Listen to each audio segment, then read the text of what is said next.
السلام عليكم ورحمة الله وبركاته. رب اشرح لي صدري، يسر لي أمري، واحلل عقدة من لساني يفقه قولي. أهلا بيكم فيديو جديد من قناتي المتواضعة وقناتكم غاوي خسارة بمزاجي.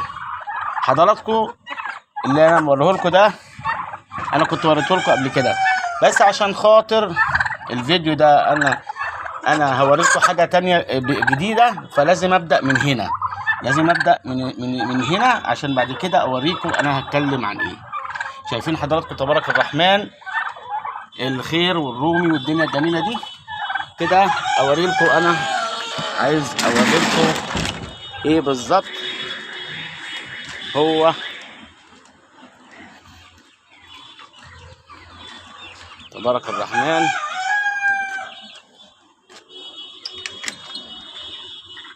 هو ده، بسم الله الرحمن الرحيم. ده أستاذ بسيوني، ده زي ما بيقولوا كده بالبلدي الله أكبر. ده أو عارف إن أنا بتكلم عنه، ده أبو العيال. الله أكبر تبارك الرحمن، هو اللي عامل الخير اللي هناك دي بعد إذن ربنا. هو أول بشايره كانت ده كان أول الاختيارات ليا اللي على السطح.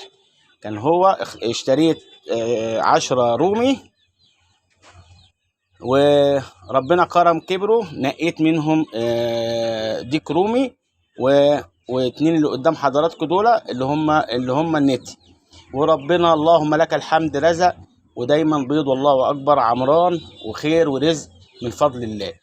انا زي ما نصحت حضراتكم بان حضراتكم تقتنوا هندي اسره، برضو انصح حضراتكم تقتنوا رومي. وعلى الافضل ان حضراتكم هتشتروا رومي من مثلا مكان موثوق فيه صغير، وبعدين تربوه، ولما يكبر ان شاء الله ويبقى فيه بشاير ويبقى خلاص على وش شغل، حضراتكم تنقوا يا ديك واتنين، يا ديك وتلاته، يعني على حسب ما انتوا عايزين. انا عن نفسي انا بفضل ديك واتنين عشان يبقى نسبة التخصيب عالية، ولكن ديك وتلاتة برضو هي نسبة التخصيب اللهم لك الحمد برضو مش قليلة يعني. طبعا ده كطائر ده الرومي زي حضراتكم فاهمين او مش عارف تعرفوا ولا لا، ان هو مش سهل خالص في التربية، لانه حتى امراضه ربنا يبعد عنكم، يعني الامراض مش كمان زي الفراخ وكده، لا ده اكتر. بيجي لهم جدري، وبيجي لهم حاجات مشكله كبيره في وشهم، لما يحصل فيه برد بيملى بيتنفخ كده، وبيبقى فيه افرازات عزكم الله، ولازم تتشال، وشيء بيبقى متعب جدا لو صابهم المرض. ولكن احنا دايما بنقول الوقايه خير من العلاج. بس عايز اقول لكم ان هو بيبقى وش خير وفتحة خير. ده بالنسبة لي وبالنسبة لأي حد، انا اشجع انك تبدأ بالرومي، ربنا يكرم تطلع منه ببيض وخرج، يكون الديك ما شاء الله محترم وكويس وصحة محترمة، تاخد منه بيض عمران، الخير عندك يزيد ويملى بيتك. واحنا كلنا في عرض التوفير، وان احنا يبقى عندنا فلوس، وعندنا يعني كفايه علينا زنقه الدنيا والحياه. يعني احنا بنحاول ان احنا نساعد بعض، وان احنا نبقى كويسين ونوفر. اهم حاجه حضراتكم بصوا برضه نفس الحياه مع الهندي، نفس الحياه مع الفيديوهات اللي قبل كده، زي فيديو البلدي اللي وريته لكم.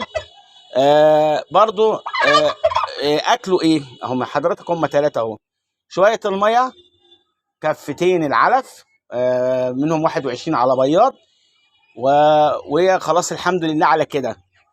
فضل الله تاخد منهم يوم ويومين، يوم ويومين بيضتين، يوم ويومين بيضتين. الله اكبر، لو انت حسبتها نسبة وتناسب هتلاقي ان انت عندك حوالي 30 بيضة على اخر الشهر، يعني 30 وحدة رومي بإذن من عند الله. دلوقتي حضراتكم روحوا اسألوا في السوق كده وشوفوا عمر يوم كام للرومي الأسمر، هتلاقوا 100 وحاجات كده. الجوز ب 170 تلاقي عمر أسبوع، 180 200 وعمر أسبوع قد البلية.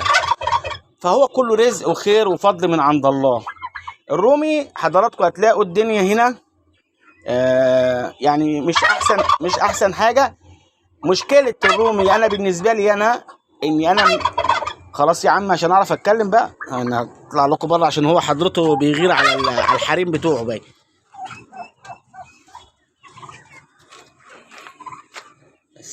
حضراتكم دلوقتي انا لما اجي بعمل تنظيف الاوضه جامد على السطح، يعني يبقى على الاخر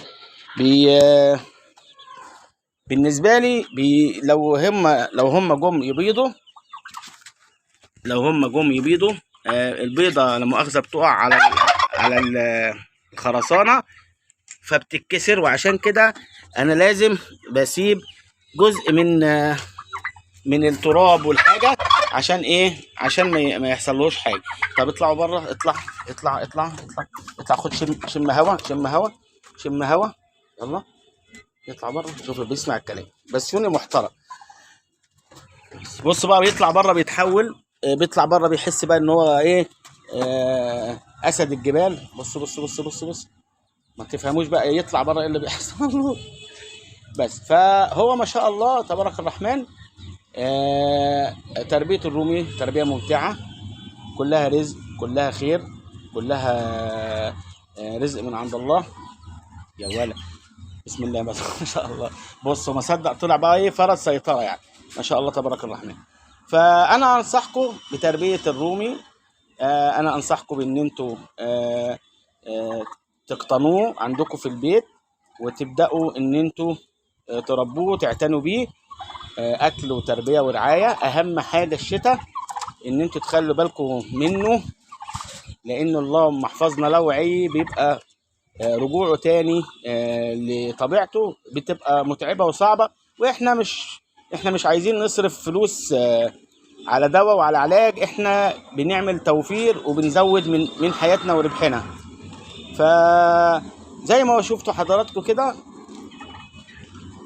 شوفوا بس هو عشان خاطر شايف الانصاص جوه في العشه اللي تحت دي، فهو ما بيحبش يشوف حد الا هو بس. انتوا شايفين هو عامل ازاي؟ الله اكبر عليه. هو ايه عارف ان دي منطقته دي، او هو كان اول الطيور على السطح. يا عم خلاص احنا عرفنا. وعشان كده ده بالنسبه للرومي تربيته سهله للي يحافظ عليه واللي ياكله ويغذيه كويس، يديله فيتاميناته، يديله اهم حاجه رافع مناعه. حضراتكم برضو نسيت اقول لكم، لما حضراتكم تشتروا من السوق اي حاجه جديده صغيره او كده لازم تدوها رافع مناعه، ولازم لو عندكم طيور تعزلوها عنهم، تعزلوا الطيور عن اللي عندكم في البيت عشان ما يكونش اللهم احفظنا هم واخدين عدوى من السوق من عندهم في الطيور اللي عنده اللي بيبيعها. فانتوا عشان برضو وقايه من الامراض حضراتكم بتعزلوه لمده حوالي يومين 3 عشان لو في اي شيء هيظهر عليه يبقى حضراتكم بقى ايه قدر الله ما شاء فعل وتعزلوه خلاص على كده. لقيتوه كويس فخلاص بيبقى يكمل معاكم. ده حضراتكم شفتوا اللي فات اول الفيديو، حضراتكم لقيتوا ان الله اكبر ده ولاد المعلم دول اللي جوه دول كلهم تبارك الرحمن. وفي منهم برضو الجيل اللي بعده برضو من ده، هنا هتلاقوا برضو ولاده اهو ما شاء الله، اللي هو الرومي الاصغر اهو. طبعا في كذا نوع اللهم لك الحمد، بس شايفين اهو رومي برضه دول برضو ايه احفاده ايه هم اولاده برضو. فانتوا فاهمين قد ايه الموضوع ما شاء الله اقتصاديا حاجه كويسه واعمار وخير ورزق. طبعا كل حاجه احنا بندور عليها ان ازاي نوسع رزقنا وازاي نبقى عندنا خير. ادي حضراتكم نبذه صغننه عن الاستاذ بسيوني وعائلته المحترمه، وربنا يرزقنا وإياكم رزق الحلال. ويا رب يا رب كل اللي يسمعني وكل اللي يدعمني وكل اللي بيشوفني وكل اللي شجعني ربنا يرزقه يا رب من حيث لا يدري ولا يحتسب.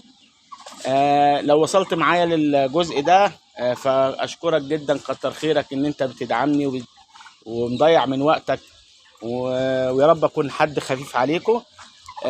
عايز بس ليا طلب عندكم حضراتكم، يعني لو ما تحرمش منكم اللايك والشير والاشتراك ده بعد اذنكم، عشان نوصل لاكبر عدد من الناس. وان شاء الله انا عارض الحاجات اللي انتوا شفتوها دي كلها للبيع، من العمر اللي جوه اللي انتوا اول فيديو، وفي العمر اللي هم في العشه اللي جوه التانية دي التانيين دول. اللي عايز حاجه، اللي عايز اسره، انا تحت امركم باسعار غير خالص. ادعموني لايك وشير واشتراك وكتر خيركم، والسلام عليكم ورحمه الله وبركاته.